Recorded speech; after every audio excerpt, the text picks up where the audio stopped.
lado e ela não conseguir ver como era o rosto do pai dela. Eu paro e penso assim, meu Deus, eu poderia ter acabado com a minha vida de duas formas, ou eu ter morrido ou eu ter ido pra cadeia. Porque aí quando eu fui olhar a mensagem não era de Feliz Ano Novo, era falando que ele tinha morrido. Eu joguei um verde e colhi maduro. Aí eu disse, nossa, tem certeza? Conhecer ele dessa forma? A reação dela foi de 0 a 100 muito rápido. Tesouros, a gente sabe que tem muitos pais que, se eles pudessem, eles mudariam de gênero pra nunca acharem eles, pra eles nunca pagarem a pensão. Você conhece algum cara assim? Pois é, vida, a Júlia, nossa amiga, teve uma filha com um cara desse jeito. E pra essa filha, essa criança, poder conhecer o pai, precisou acontecer um negócio simplesmente horrível.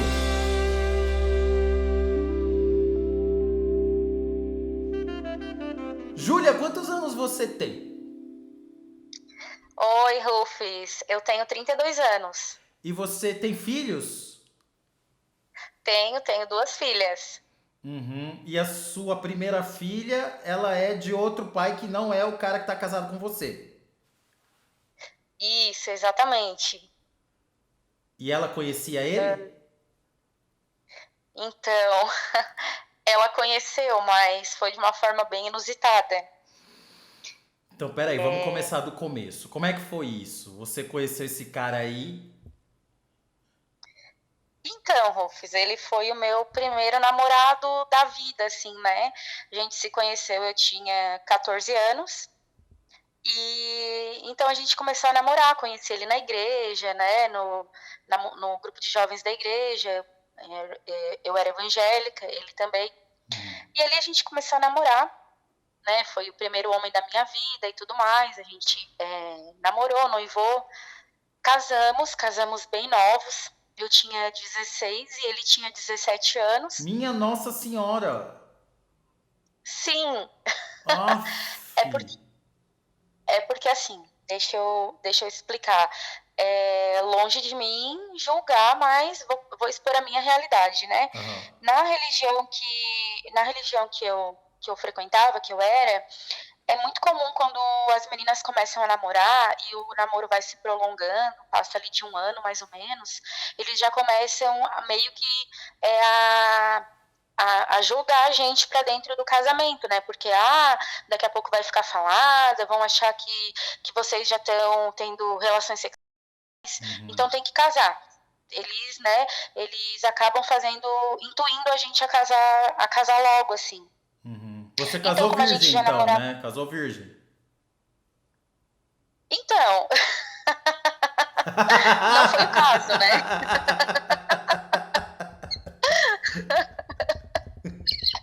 Não foi o caso. Mas a Mas o igreja pastor achou não que você precisava casou saber. virgem. Sim, com certeza. Ah, então, então, como a gente já namorava desde os meus 14 anos, e daí eu já estava com 16, né? Eles já estavam meio que apressando a gente, assim, pelo casamento. E devido a algumas circunstâncias também da vida, assim, foi até que meio que naquele momento, com a minha cabeça de 16 anos, o melhor a fazer realmente era casar. Então a gente casou. Uhum. Casamos tudo certinho, os meus pais precisaram me emancipar por eu ser menor de idade, para eu poder casar no civil, tudo direitinho. Então casamos. Mas aí, Aí gata, terminei. casa com 16, 17 anos e vive de quê? Então, eu sempre trabalhei, eu fui costureira, hoje eu sou professora, mas eu fui costureira desde os 12 anos de idade, Uhum. porque no bairro, que era um bairro bem de interior, onde eu morava, é meio que cultural, as meninas vão começando a ficar mais mocinhas, elas já começam a estudar meio período, e no outro período elas vão para malharia aprender a costurar. Então eu sempre costurei, e ele trabalhava com marcenaria, fazendo móveis, montagem de móveis. Ele já não estudava mais, ele já tinha parado os estudos, e só trabalhava o dia todo. Vocês dois então ganhavam dinheiro e conseguiam se sustentar. Sim, nós fomos para uma casa de aluguel e fomos viver como qualquer outro casal, assim, né? Tudo normal, apesar da idade. E só que é aquela coisa, né, que só depois de casando que muita coisa começa a aparecer, né? Ele começou a se mostrar um cara bem agressivo, ele começou a me bater bastante, Nossa. e sim, e eu extremamente louca, apaixonada por ele, e sempre depois desses surtos dele, ele se arrependia, ele chorava, ele dizia que não queria ter feito, Uhum. que ele ia mudar. E aí eu sempre acreditava, né? E fica naquele limbo, né? Aquele limbo eterno. Então eu fiquei nessa, né? De que ele ia mudar, de que ele estava nervoso, de que eu também era ruim. E eu tentava sempre justificar o injustificável. Mas E ele, assim por a gente. exemplo, ele te batia pelo quê? Não que tenha justificativa, pelo amor de Deus. Só quero saber o que levava, o que ele dizia, argumentava pra fazer isso daí com você. Discussões, assim, discussões corriqueiras da casa mesmo, assim. Hoje a gente não vai sair para fazer um lanche, ou para ir na igreja, ou qualquer coisa que desse motivo para gerar uma pequena discussão que fosse aumentando. Não era nada relacionado a ciúme, traição, jamais. Uhum. Era sempre por coisa mesquinha mesmo, coisas assim, Entendi. bem. E era bater, Ou bater. Bater de verdade. era bater de verdade. Tanto que uma vez eu fui trabalhar na malharia onde eu trabalhava. E eu cheguei lá com um olho, tava tão inchado que ele não abria. Nossa.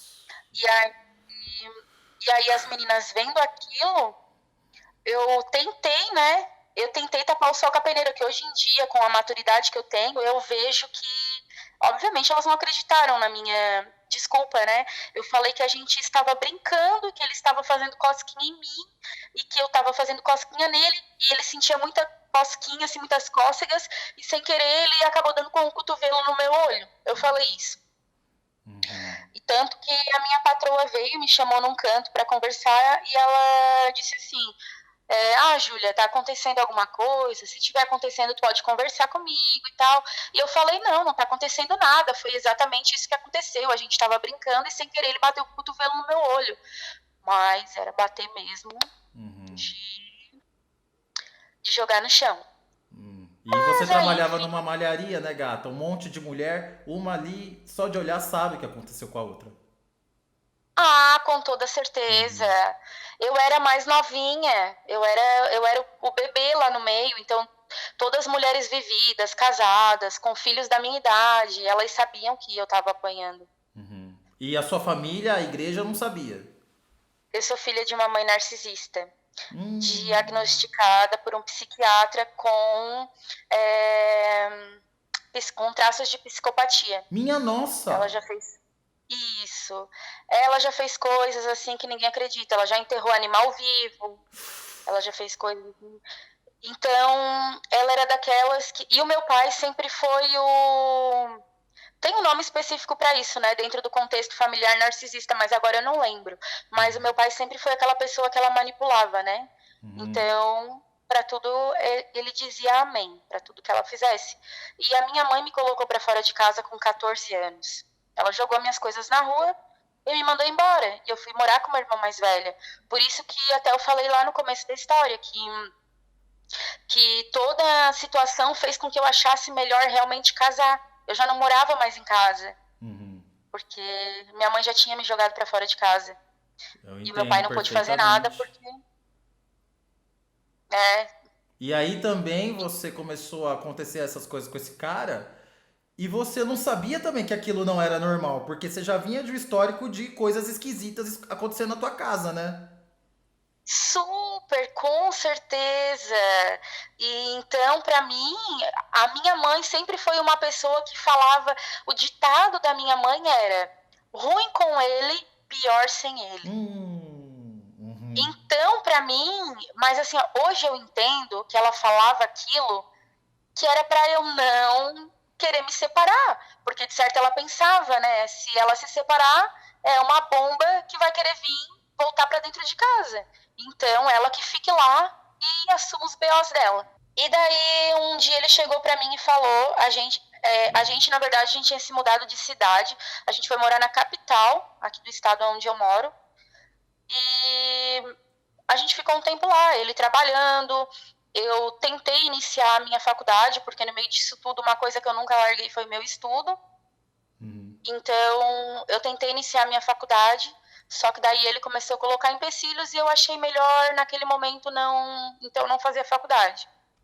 E aí foi onde eu comecei a apanhar infinitamente mais, porque a gente estava morando longe, não tinha ninguém assim conhecido a quem eu pudesse recorrer, tava só eu e ele. E aí ele teve uma brilhante ideia naquele momento, assim, da gente morando longe, ele sempre me batendo e sempre dizendo que ia mudar. Ele teve a brilhante ideia de que tudo isso acontecia porque a gente não tinha um filho, que a gente precisava ter um filho, que um filho ia salvar o nosso relacionamento, ia trazer paz para nossa casa. Aí, nesse meio tempo, a gente voltou para a cidade da onde a gente é. E aí eu fiquei grávida. Só que antes de eu ficar grávida, a gente estava trabalhando, fazendo uns extras, assim, uns bicos à noite, além do nosso serviço do nosso serviço não. Daí quando a gente voltou para nossa cidade, eu já não estava mais na malharia, né? Eu tinha pedido as contas para poder ir embora com ele para a capital. E aí a gente voltou para nossa cidade, eu desempregada, ele nunca ficou desempregado porque o serviço dele sempre foi autônomo, serviço de marcenaria, mas sempre autônomo, então ele sempre tinha serviço. Mas a gente começou a fazer uns extras à noite num restaurante, assim, é um restaurante bar, assim, bem tradicional na nossa cidade, bem famosinho na nossa cidade. E daí nesse restaurante eu era bartender, ele era garçom, e aí entra uma terceira pessoa, que trabalhava no caixa, que veio a ser a amante dele. O que aconteceu então? Ele nessa de que a gente devia engravidar e ter um bebê para mudar nossa vida e tal, eu engravidei. E aí eu comecei a ter princípios de aborto. Foi uma gravidez muito complicada, mas muito complicada mesmo. E mesmo grávida, uma vez inclusive ele me jogou no chão e chutava a minha barriga. E numa dessas de princípio de aborto, eu com 3 meses de gestação precisei ficar internada no hospital. E aí então eu não estava indo fazer esses extras no restaurante, ele estava indo sozinho e eu internada. E aí ele ia no outro dia de manhã para me visitar. Mas sabe quando mulher sente, não adianta. Quando a gente vê assim que a pessoa já não deixa o celular mais à vista, tá sempre no bolso, ou ele sempre saía do quarto para ir responder o celular. Aí eu comecei a ver que tinha algo diferente. E aí foi onde eu descobri. O que eu fiz? Eu liguei para uma colega nossa em comum, que trabalhava no restaurante junto com a gente, ela era cozinheira. Eu liguei para ela e eu disse assim, eu joguei um verde e colhi maduro. Na verdade, eu disse assim para ela, fulana, eu já tô sabendo que tudo que ele tá fazendo para mim, eu já tô sabendo o que tá acontecendo. E aí, em nenhum momento ela perguntou assim, ó, mas o que tá acontecendo? O que ele tá fazendo? Não, em nenhum momento ela falou assim. Ela, desde o princípio, ela já disse, pois é, né, Júlia? Nossa, por que ele foi fazer isso contigo?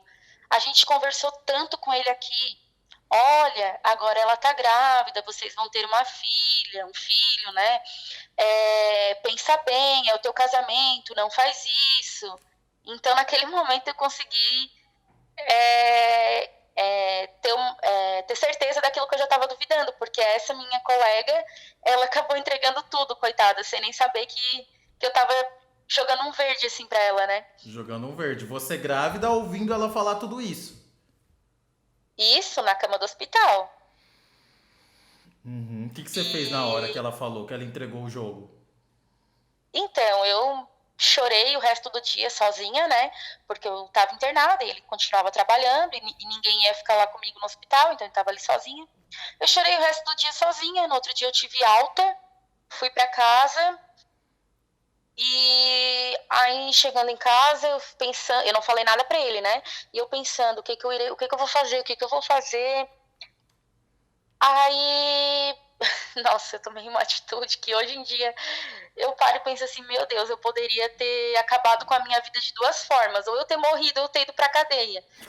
Porque eu peguei, eu coloquei uma mala em cima da cama e dentro dessa mala eu coloquei todas as roupas dele, decidida a mandar ele embora. E aí eu liguei pra ele estava no trabalho, era um horário perto do almoço, assim, e eu disse pra ele, olha, eu preciso que tu venha em casa, porque eu tô me sentindo mal, eu tô passando mal. E como eu tinha acabado de voltar do hospital, ele acreditou, ele achou que eu tava realmente passando mal. E nisso, ele tinha um facão, e eu deixei esse facão debaixo da mala. Uhum. Quando ele chegou em casa, eu não deixei ele falar nada. Ele só viu a mala assim em cima da cama. Eu peguei o facão e fui para cima dele. Só que eu tenho 1,55 m e ele era um homem de mais de 1,80 m. Uhum. Então ele conseguiu segurar minha mão e tirar o facão de mim. Aí, hoje em dia eu vejo que eu tive muita sorte, porque do jeito que ele me batia, para ele ter me matado com aquele facão, era nossa, não sei nem como isso não aconteceu. Mas ele também deve ter assustado de ter visto você reagir, né? Porque o valentão é assim. Ele bate, bate, bate quando a pessoa tá no chão. Quando ela reage, ele, opa! Isso mesmo, exatamente isso. Porque daí ele fez uma coisa que eu não esperava. Ele chamou a polícia para defender ele. É, ele fez aquilo que ele sempre me implorou para não fazer, porque quando ele me batia e eu dizia que eu ia chamar a polícia, ele nunca deixou. E aí a primeira vez que eu tentei reagir, ele chamou a polícia para dizer que eu tava tentando matar ele com um facão. E a É, polícia chegou e aconteceu o quê? a polícia chegou, eu expliquei a situação, eles viram a minha cara de doente, porque eu tinha saído do hospital há menos de 24 horas, entenderam toda a situação, né?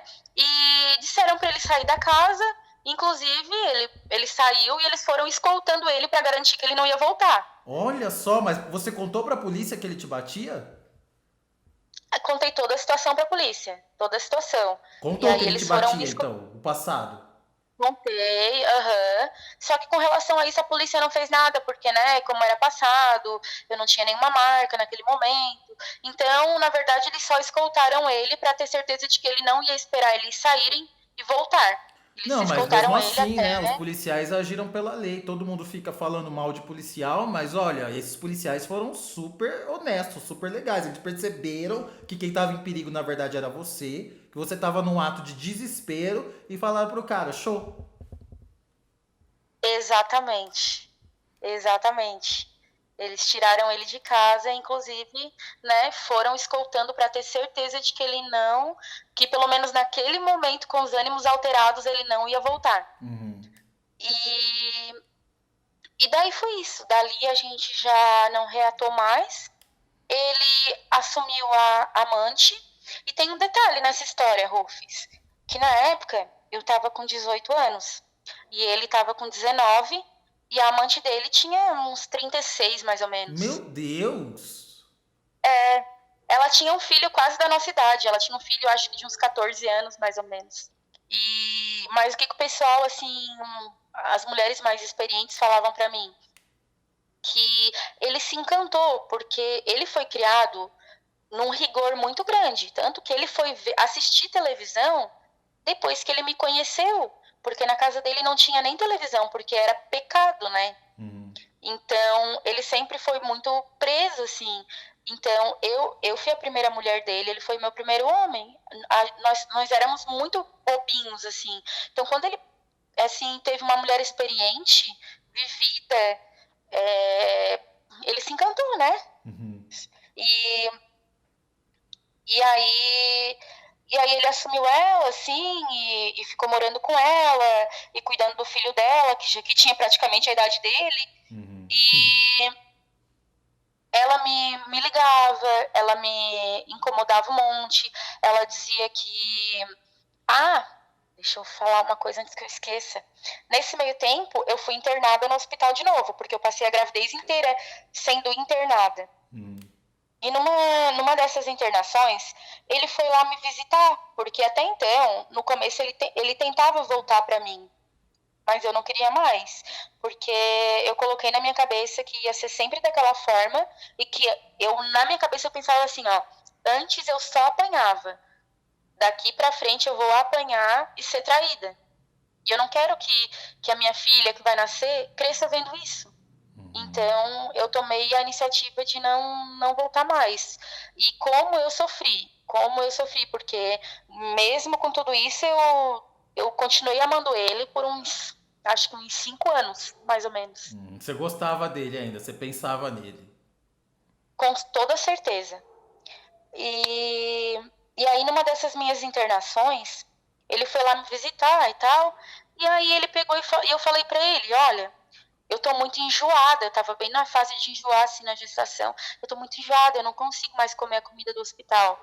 Aí ele pegou e disse assim, não se preocupa, que na visita do final do dia, finalzinho da tarde, eu venho te visitar de novo, e eu trago comida de fora pra ti, vou trazer um x-salada, eu trago um lanche, enfim.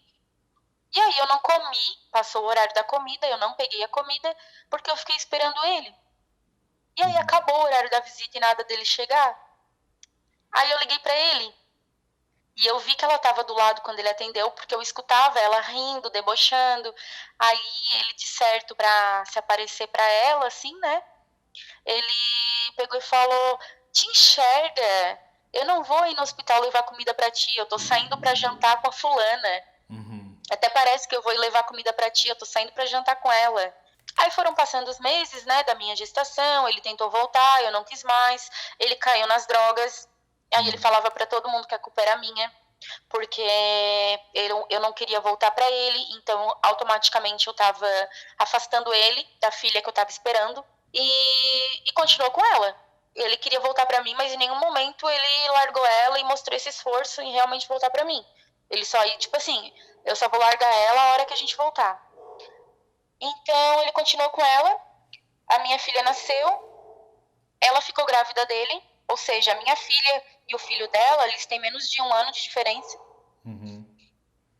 Ela ficou grávida, eles continuaram vivendo juntos, ele nunca pagou pensão, nisso saiu a nossa separação, que naquela época, porque fazem 14 anos, naquela época, hoje em dia tem o negócio de que se uma das partes não quiser assinar o divórcio, o juiz assina, né? É o tal do litígio. Naquela época não tinha, ele tinha que assinar. Só que como ele não pagava pensão e estava na justiça, ele nunca ia assinar, porque ele sabia que se ele fosse lá no fórum e tudo mais para assinar, ele já ia sair de lá algemado para cadeia, porque ele não, literalmente ele nunca pagou pensão. E devia ser uma pensão Então, milionária, né? como assim, milionária? Muito dinheiro você devia estar requisitando dele. R$ 300. Nossa, não, se fosse R$ 300 eu tava feliz até. Eu acredito que era bem menos. Era bem menos pra época, era até menos. Nossa. Então, chegou um ponto que eu falava assim pra ele: Olha, fulano, se tu não tem o dinheiro pra pagar, tudo bem, mas vai ver a menina, porque ela pergunta pelo pai dela. Porque daí começou a época da escolinha e ela sentia falta, assim, de dar o presentinho pro pai no dia dos pais e tudo mais. Eu, assim, vai ver ela. Se tu não tem dinheiro pra pensão, não tem problema. Mas vê a menina. Ela quer saber quem é o pai dela, ela quer conviver contigo. Mas ela nunca E viu o pai? não, não. Uhum. E aí, e ele sempre fugindo da menina. Mas o que que Sempre ele fugindo de respondia ver. quando você falava isso? Vai ver ela, pelo menos. Ah, teve uma vez que ele disse, eu não vejo ela porque a fulaninha, que agora era a esposa presente de Deus, né? Agora já era a esposa. No final da situação, eles tiveram 3 filhos. Aí, nesse meio tempo, eu acredito que eles estavam com 2 filhos. Ela já falou que se eu te procurar pra ver a menina, ela vai embora e nunca mais deixa eu ver os filhos que eu tenho com ela, e bem ou mal, eu sou apegado nos meninos, porque daí os meninos ele criava, né, com ela. Então, ele dizia isso. Porém, isso não é desculpa, né, Rufus? Porque pai que é pai não vai atrás do que mulher ameaça, enfim. Ele vai ver a filha e ponto final. E se ele tiver que brigar para ver os filhos que ele tem com ela, ele vai brigar para ver os filhos que ele tem com ela também. Com certeza. Mas, enfim. Aí ele nunca procurou a menina. A pensão ficou rolando na justiça e ele nunca pagou. Nunca. A polícia nunca encontrou ele. O que eu sei é que a polícia teve uma vez na casa dele e perguntaram se o fulano de tal morava ali. Perguntaram pra ele, tá? Bateram na porta, ele atendeu. Perguntaram, olha, o fulano de tal mora aqui? E ele disse, não conheço nenhum fulano de tal. E era ele. Era E a ele. polícia nem pra pedir um documento. É. Eu entendo. Ele E nunca teve... deu um realzinho sequer pra filha. Não. Teve uma vez também que eu descobri onde ele morava e ele estava com voz de prisão. Aí eu, a minha advogada e a polícia fomos na casa dele. Chegando lá, a polícia entrou para levar ele, né? Aí ele pegou e falou assim para a polícia, entrou assim na varanda. Aí ele disse assim, tá, só um minuto que eu vou ali dentro me despedir dos meus filhos. No que ele foi se despedir, ele não voltou mais. Ele saiu pulando os muros dos vizinhos e fugiu. E aí a polícia falou que não ia ir atrás dele, porque o lugar onde ele estava morando era meio barra pesada e que para eles subirem nesse lugar sozinho para procurar ia ficar complicado, eles teriam que chamar reforços. Então eles nem foram procurar. Uhum. E aí ele vivia assim, trocando de casa, fugindo, se escondendo, para não precisar pagar a pensão. Até inclusive um dia ele falou para mim que ele não, desde então a vida dele não andou para frente. Por quê? Porque ele não se fichava em serviço nenhum, porque se ele se fichasse, ia vir descontada a pensão na folha de pagamento. E ele dizia, eu nunca vou me fichar, porque tu nunca vai ver R$1 de dinheiro meu. Ele um dia falou isso para mim. Ele não queria mesmo, né? Ele é daqueles que achava que você ia pegar o dinheiro e fazer unha. Exatamente. Uhum. Ele não queria. E também não queria saber da menina, tanto que a própria mãe dele um dia falou para mim, teve um Natal que a minha filha foi passar na casa dela, porque graças a Deus, ele tem uma irmã, ele tem duas irmãs, mas uma delas sempre foi muito apegada com a menina, desde que nasceu. Uhum. E a mãe dele também, muito apegada com a menina. Graças a Deus, a família dele, assim, nunca desamparou a menina, assim. Eu não digo nem financeiramente. Financeiramente, eles nunca me ajudaram. Mas eles não deixaram faltar amor dos parentes paternos, né? Eles sempre deram essa assistência para a menina. Então, ela sempre foi para casa deles, a família dele. E a família dele sempre dizendo que ele estava sumido, que não sabia onde ele estava morando, mentindo, né? Cobertando ele. Uhum. E aí um dia era Natal e ela ia passar esse Natal lá na casa da mãe dele. E a própria mãe dele pegou e falou pra mim, Júlia, eu não sei como que ele consegue ser assim, porque eu não avisei pra ele que a menina ia estar aqui. E ele chegou aqui com a esposa e os 3 filhos, e quando ele viu que a menina estava aqui, ele não deixou nem os filhos dele descer do carro. Nossa. Ele me xingou, a mãe dele dizendo, né? Ele me xingou e ele disse assim, ó, por que a mãe não me avisou que essa menina ia estar aqui, que daí eu nem vinha? Nossa. E aí ela falou pra ele, olha fulano, ela é tua filha, ela não tem culpa de nada. Traz teus filhos aqui pra eles conhecerem ela. Não, essa menina tá aqui, eu não vou entrar. Outro dia eu venho, mas eu não vou passar o Natal aqui. Aí a mãe dele disse para ele pelo menos pegar o presente das crianças, né? Porque as crianças esperam presente no Natal. E ele falou, não, deixa que eu pego outro dia. Eu não quero nem entrar. E foi embora com os filhos e com o presente de Deus dele. Uhum. Então foi sempre assim, sempre fugindo da menina e sempre fugindo de pagar pensão. Em 2019, no dia 31, exatamente no dia 31 de dezembro de 2019, último dia do ano, ele estava com a família dele, né, a mulher e os filhos, tomando banho num rio que tinha próximo à casa que ele estava morando. E ele sempre foi um cara que soube nadar. Porém, né, eu sempre costumo dizer que Ayrton Senna morreu dirigindo, né? Sim, então, exatamente. por mais que a pessoa saiba, ela tem que ter, né? Tem que sempre desconfiar. Então ele estava com os filhos nadando, assim, nesse rio e com ela, e parece que ele tinha tomado mais cervejas e tudo mais. E ele pisou em falso num buraco no rio, porque os rios aqui na região, eles têm bastante buraco, porque os materiais de construção, eles vão com as máquinas, assim, na escavadeira, para tirar a terra do rio, né? Então, tinha um buraco e ele pisou em falso e foi pro fundo. Ele estava com o filho em cima das costas dele. E aí a mulher dele conseguiu puxar o filho pelos cabelos e ele foi pro fundo e não conseguiu voltar. Quando ele voltou, já tinha dado uma congestão porque ele tinha bebido e chamaram os bombeiros, tentaram reanimar, mas deu parada cardíaca e ele faleceu. Uhum. Faleceu no Morreu auge dos afogado. seus... Morreu afogado, no Uhum. auge dos seus 30 anos. E aí a irmã dele me mandou mensagem, né, A irmã dele me mandou mensagem, Rufus, foi já no dia 1º de madrugada. Eu até fui olhar a mensagem e eu achei que era uma mensagem desejando feliz ano novo, porque ela sempre mandava, a gente sempre teve uma boa relação. Aí quando eu fui olhar a mensagem, não era de feliz ano novo, era falando que ele tinha morrido.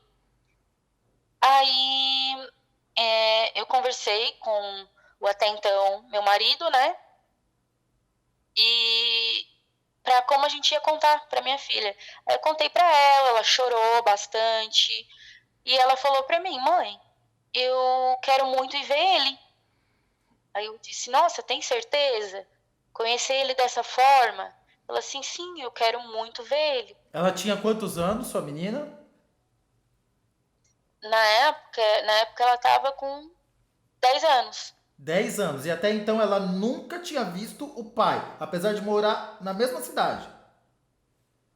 Exatamente. Ele estava sempre fugindo. Eu nunca consegui nem esbarrar com ele. E olha que não é uma cidade grande. Eu nunca consegui esbarrar com ele. Ele estava sempre. Realmente ele vivia fugindo. Ele ia morar naquelas casas assim, ó, no meio do mato, bem no interiorzão, assim, para nunca ser encontrado. Para não Uhum. pagar pensão. Uhum. E daí, tá. Ela falou que queria ir ver o pai dela e tal. E aí eu levei. Eu levei, chegando lá, a esposa dele, né, a amante que agora era então o presente de Deus, estava sentada numa cadeira do lado do caixão. A minha filha chegou, fez carinho no rosto dele, rezou por ele, Nossa. chorou bastante. Depois foi lá, abraçou a avó, abraçou a tia, porque ela tem bastante contato, né? E depois ela disse assim: deu, mãe, a gente já pode ir embora. E ali ela parou de chorar, como se nada tivesse acontecido. Aí, eu conversei até com uma colega minha que é psicóloga, para meio que sondar ela, assim, não fazer uma consulta, mas meio que conversar com ela, assim, sondando, porque eu fiquei preocupada. Eu assim, nossa, a reação dela foi de 0 a 100 muito rápido. Ela chorou muito, ela fez carinho nele e do nada ela limpou as lágrimas e disse, deu, mãe, podemos ir embora. E não chorou mais. Então eu achei assim que ela fosse ficar aguardando aquilo ali, que fosse fazer mal para ela e tal. Aí essa minha colega conversou com ela e tal. E a minha colega disse assim: não, não se preocupa, ela não está sofrendo por isso. Ela chorou muito porque ela ficou com medo dele ser enterrado e ela não conseguir ver como era o rosto do pai dela. Ela tinha curiosidade, ela não está chorando de dor porque perdeu um ente querido. Ela tinha a curiosidade de saber como era o pai dela. E essa foi a última oportunidade dela de ver. Depois desse dia, ela nunca mais, né, poderia ver como era o pai dela de verdade, porque ela via por fotos, porque eu sempre mantive guardada algumas fotos nossa, inclusive, da gente abraçado, da gente sorrindo, porque eu sempre quis mostrar para ela de que a gente teve momentos felizes. Eu nunca quis pintar um monstro para ela, né? A gente viveu momentos felizes. Então ela sabia por fotos como ele era. E naquele momento ela conheceu ele pessoalmente, dentro do caixão.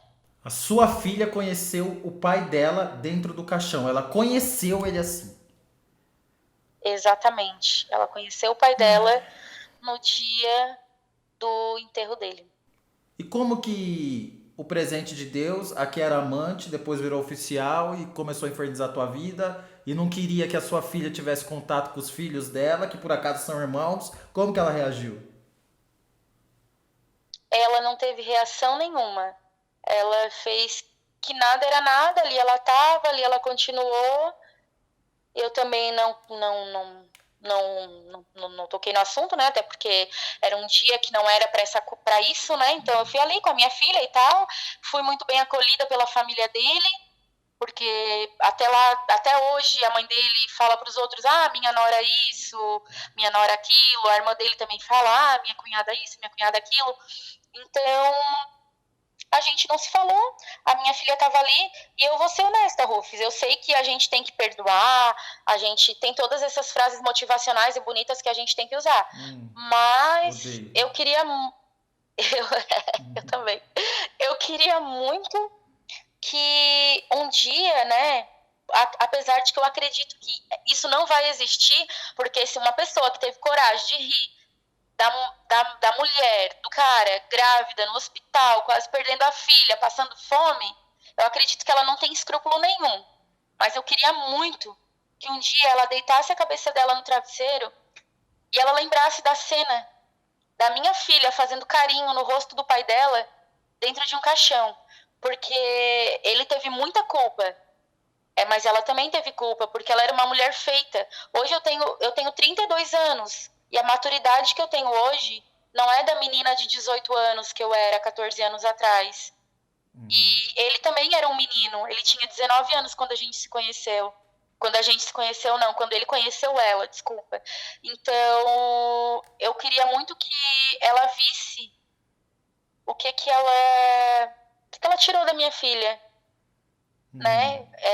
Não que ela tirou de mim, porque a gente dá a volta por cima, a gente se recompõe, tanto que ele me deixou sem nada, ele me deixou sem casa, ele me deixou sem o carro, ele me deixou sem móveis, ele me deixou sem nada. Eu fiquei só com a minha filha, eu aluguei uma casa, eu fui me reerguendo, eu comprei a minha casa própria, eu me formei em 3 graduações, hoje eu faço o meu mestrado, Cara, eu tenho uma boa profissão, eu criei a minha filha, e ele não.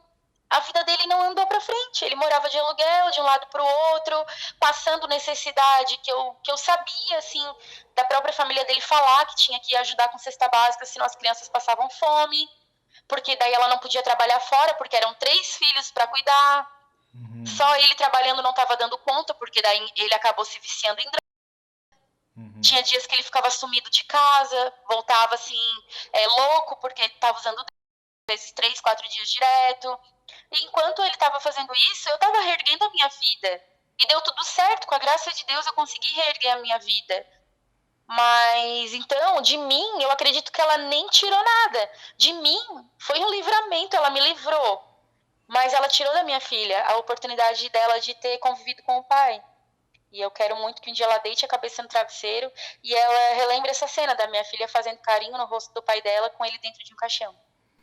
e a gente sabe, né, gata, que tem muitas mulheres que são legais e tal, mas tem mulheres que fazem o inferno. Principalmente, ah, você tem um filho com a fulana, então se você vê o filho que você tem com a fulana, você gosta da fulana. Se você gosta da fulana, não fica comigo, sai daqui. E começa a usar a criança que não tem nada a ver com rolo pra chantagear aquele cara e fazer uma manipulação.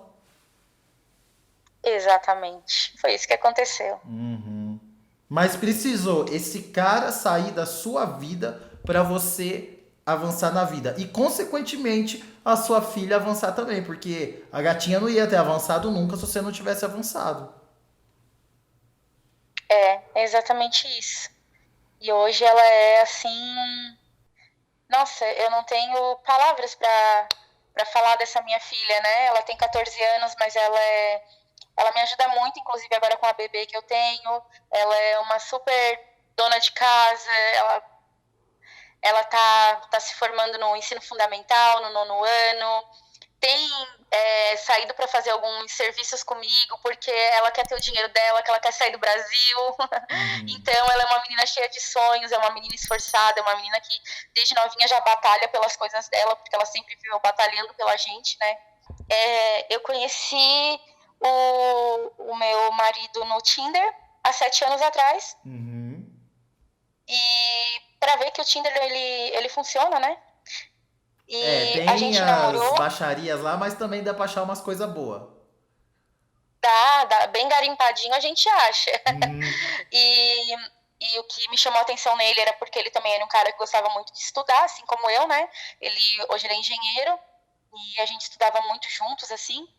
E aí eu conheci ele no Tinder, a gente namorou, a gente noivou, a gente casou, a gente teve a nossa bebê. Ontem foi a festa de 1 aninho dela. Ela fez aniversário. Ela e ele fazem aniversário no mesmo dia. Ela nasceu no mesmo dia que ele. Foi no Uhum. meio da semana.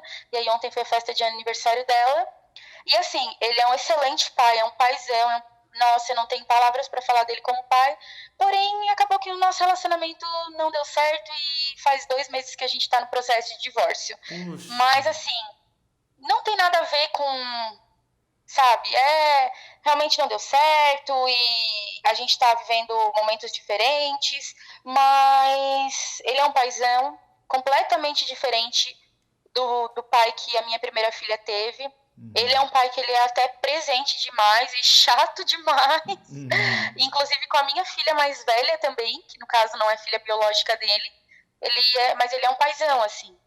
E é um companheirão, né? Porque mesmo a gente não tendo dado certo como marido e mulher, mas ele mesmo falou que ele nunca quer se afastar de mim, que ele quer estar sempre por perto para apoiar, para ajudar, para cuidar no que eu e as meninas a gente precisar.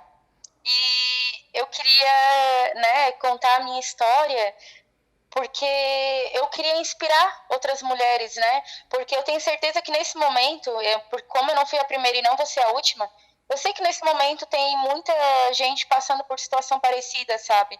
De pai negligenciando o filho e não querendo saber por causa de outra mulher e tudo mais. Mas nós mulheres, a gente tem uma resiliência, assim, absurda. E a gente sempre dá a volta por cima. E e no final, eu acredito que a lei da semeadura, ela é muito certa, sabe?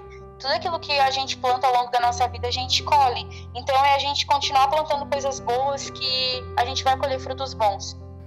Graças a Deus. Mas também, gata, todo dia o sol nasce, né? E todo dia a noite leva tudo aquilo que é ruim embora. Cada dia é uma nova oportunidade. Novas pessoas e novos corações aparecem na nossa vida. Exatamente.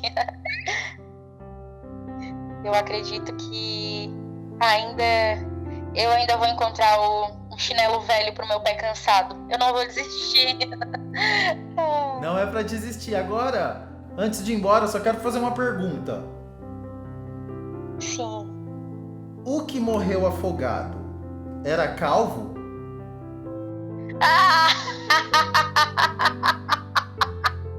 Ai, não, ele não era calvo.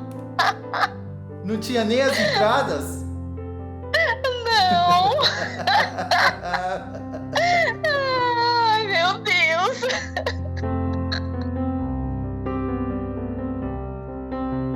E o teu programa, Rufus, eu acredito que ele é muito necessário, de verdade, porque abre tanto o olho da gente para tanta coisa que às vezes pra gente é tão natural e aí a gente escuta outra pessoa passando aquilo que a gente tá passando e a gente já teve situações que eu escutei assim, nossa, que mulher burra, com todo, né? Não querendo julgar, mas a gente julgando, né? Daí depois eu parei e pensei, nossa, mas eu Já tô fiz passando isso, igual. fui burra. Nossa! Então ele serve muito de alerta pra gente. Nossa, teu programa é utilidade pública. Obrigado, gata, de coração, pelas palavras e por compartilhar essa história que eu tenho certeza que vai inspirar as pessoas que estão assistindo o nosso canal. Ó, tem 130 mil inscritos, muita gente é fofoqueira, mas é fofoqueira discreta. Exatamente. A gente não fofoca, a gente compartilha informação.